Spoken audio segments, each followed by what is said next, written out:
welcome back everybody. Now you might remember about last week or so, I made a video and a football manager type of project thing where I seen what would have happened if Ronnie Deila stayed on as Celtic manager and Brendan Rodgers never got the job. Now when Ronnie Deila stepped down as manager of Celtic, there was a few names brought up to be linked with the Celtic job. There was Roy Keane, there was Henrik Larsson, one name was David Moyes, and in the video, the Ronnie Deila video that I'd done for Football Manager, a lot of people requested this, so do you know what, I'm going to do it. Because I wasn't planning on doing it, but since you guys want to see it by the looks of things, I've decided I will. So today, I'm going to see what would have happened, according to Football Manager, if David Moyes was given the Celtic job. So we're here in Football Manager, if the screen will come up now, here we go. We're here on Football Manager, and David Moyes has been given the Celtic job, and I've done the same stuff. If you've not seen that video done last week, I recommend you go back and watch it, because I'm not going to go in and explain all the rules again. I'll quickly brief over.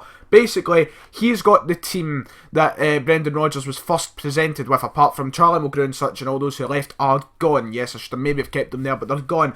For the likes of Scott Sinclair, Moussa Dembele, they're not here. They would have not been David Moyes' signings, right?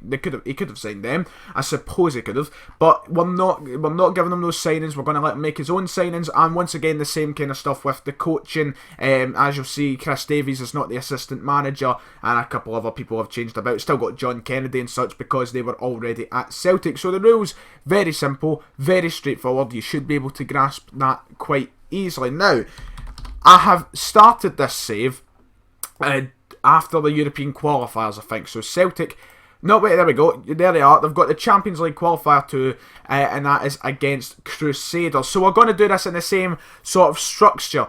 What the fuck was that? Structure. We're going to do it in the same kind of structure where we check on them at the end of the transfer window, at the certain points of the season, January, blah blah. We'll see the signings they make, we'll see the results. So the first thing I'm supposed to do is simple, just a little bit, and see the initial signings he makes as Celtic manager.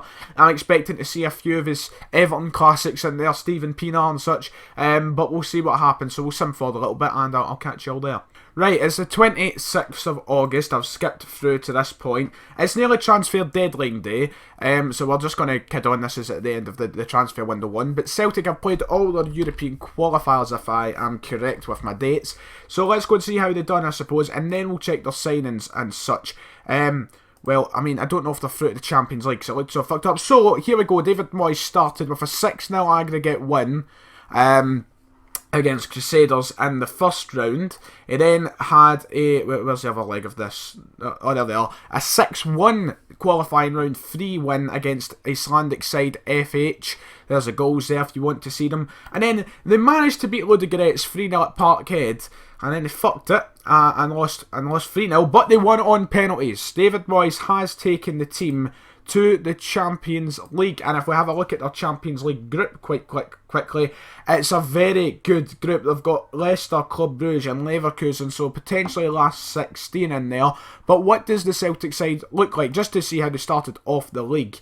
Not the best of starts, a win, a loss. They lost away to St Johnstone 2-0, but they won away from home to Hearts with a goal from... Right, so we're going to have a look at the signings because I don't have a clue who he is. I'm going the wrong place. I'm going the absolute wrong place. I was here a minute ago. So transfer history.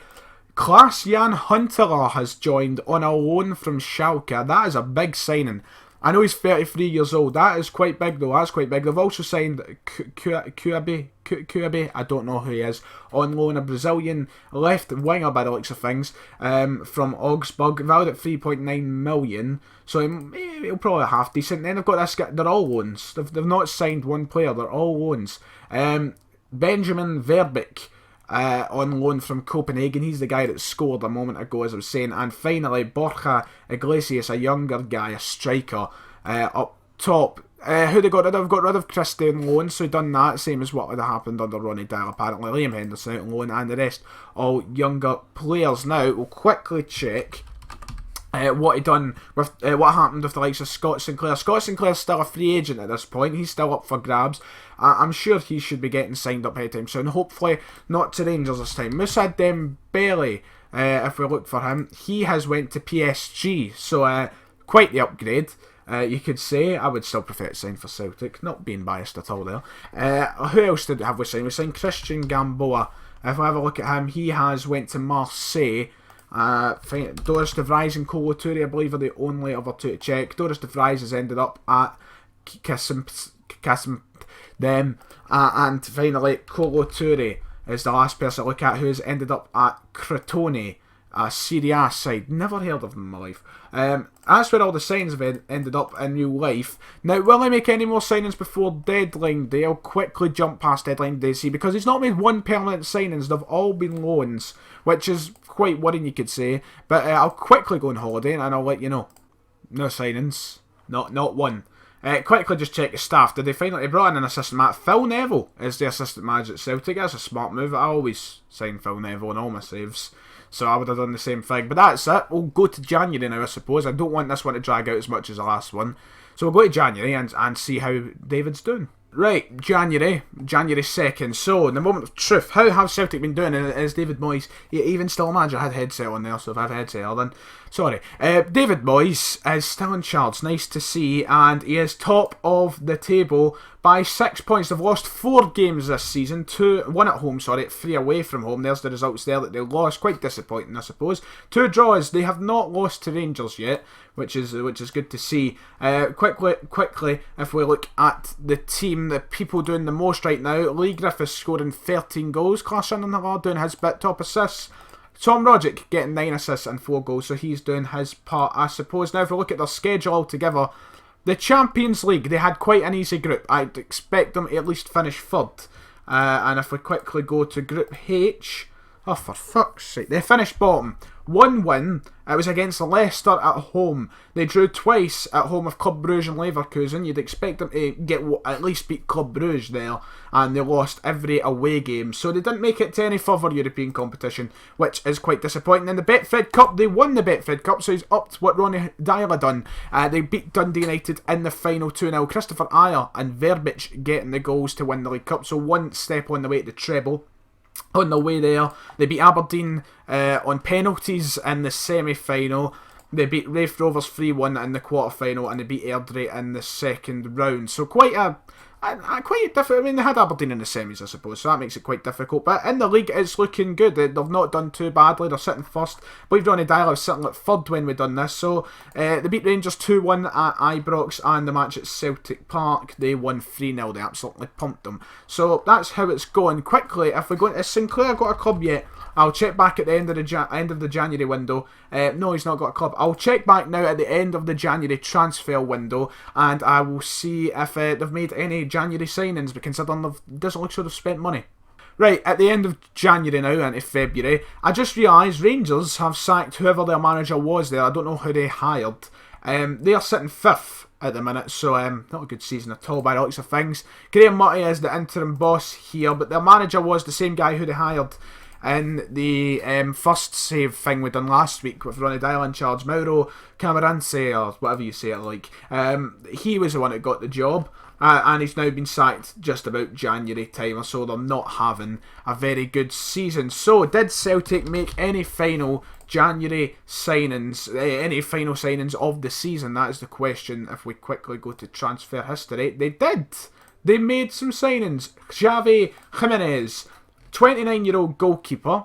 Surprised, didn't think they would have signed a keeper. 800 grand he's valued at. Celtic spent 850, it could rise to 1.2 million. They also signed Emmanuel Boateng, very young, so I take it that's something for the future. We'll never see how he really progresses, I suppose. And in January, they didn't get rid of anyone, I think, except Chris Commons was finally released. Now, Scott Sinclair's still clubless, that's a shame.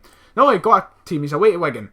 Right, he finally got a team. Good on him. At least he's not sitting there unemployed. We'll quickly, once again, go back to Celtic. It's quite hectic here. We'll go back and we'll look at the schedule during the month of January. They've so far played 2 because they went a break. Started off the Scottish Cup campaign quite strongly. Will they get the treble? That's a question.